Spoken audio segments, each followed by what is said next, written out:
Correct. So I'm going to be talking about why Australia for hydrogen. And when we think about the future of the work we are doing today in hydrogen, this is what I think success looks like.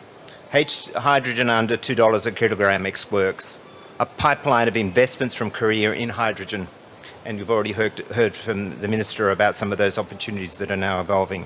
A guarantee of origin system to support the claims about the source of the hydrogen and, above all, reliable supply. I am pleased to say that a representative of the federal government today is here at MEET, speaking at a parallel event right now to talk about our guarantee of origin scheme. So we're doing it as we're talking about it. So I'm very pleased to see that initiative going on in parallel with our event today.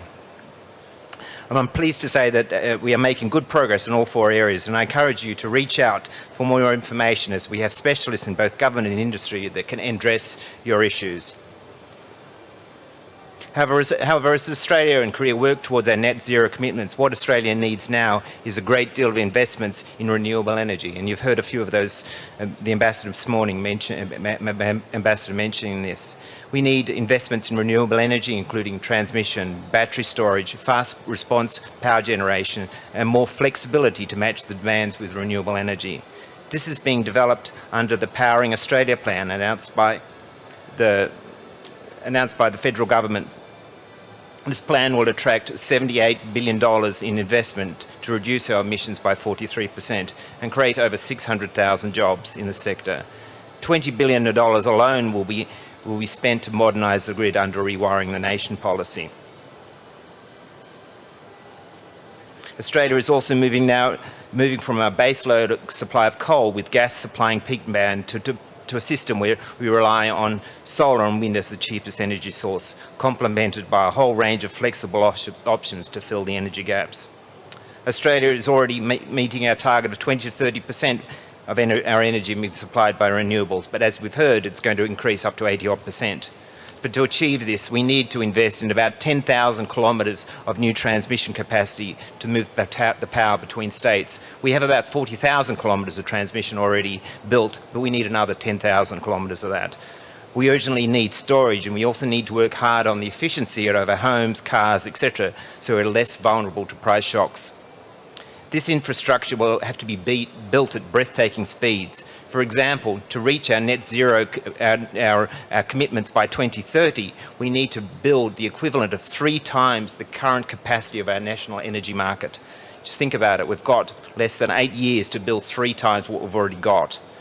Transmission investment is so important because the poles and wires across the country have been built to bring coal-fired power to the cities. With the variability of the grid, the sources of renewable energy at any one time, we need a grid that can move power from different sources, including rooftop power, where we have the highest uptake in the world.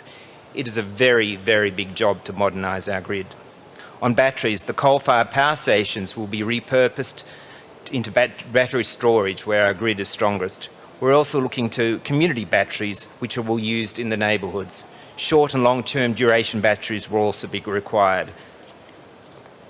Finally, we are now considering a capacity mechanism to ensure the power is available when the grid is under strain.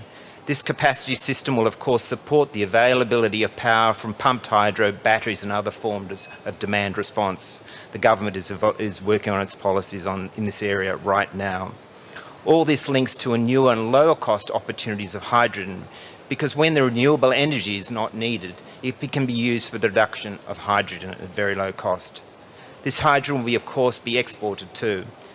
But given the uncertainties of shipping hydrogen and the high costs as we currently see it, I think our attention should also be turned to the value of evaluating of hydrogen in Australia, and are excited by the moves to use renewable energy for green zinc, green aluminium and e-fuels that we'll hear later on today about from some of our speakers. And even midstream products for the using the critical minerals that we have today to make some of the products that will be used in batteries and green steel. Such initiatives will need, and we need many, many more of them, will help reduce the CO2 emissions in Korea while providing financial security needed to invest in the hydrogen market in Australia. So this is really a synergistic relationship, and it's got to start with the electrons at the back end, and that's being secured by the demand for power in Australia. So just with these preliminary comments, I would like to move on to Pip Butler, who've come all the way from Taiwan to speak on the opportunities we have to attract future talent to help us build this industry in Australia. Thank you.